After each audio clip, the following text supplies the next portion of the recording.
How to fix Google Play error code OR HDT01. So this usually means there's a problem with your payment profile or Google's billing system, often related to location, network, or account verification. So there are a few things that you can go ahead and try doing.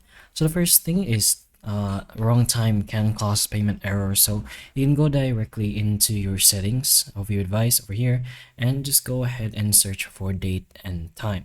You can go ahead and scroll for this in the very bottom, but in the date and time, make sure this is set to automatically.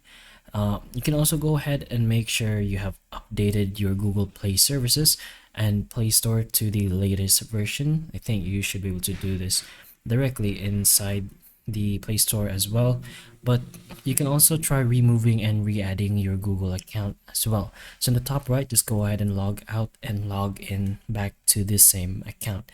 You can verify your payment methods as well over here in the payments and subscriptions, and you can go ahead and also try clearing your Google Play cache and data.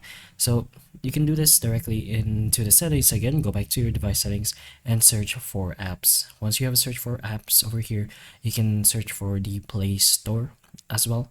So you can go ahead and type that in as well. In our case, it should be Google Play Store. Then in the bottom right corner, there's a clear data button. What you're gonna have to do is just press on clear cache. So once that's all done, you can go ahead and restart your phone.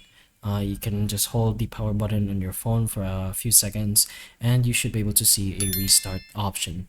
And this error often happens with unstable network, so make sure your actual internet connection is stable. You can go ahead and check that out by going into a different platform and seeing if it's lag there. If it is, then it could be your connection. You'd go ahead and try switching to different kinds of connections to see if the internet is your problem.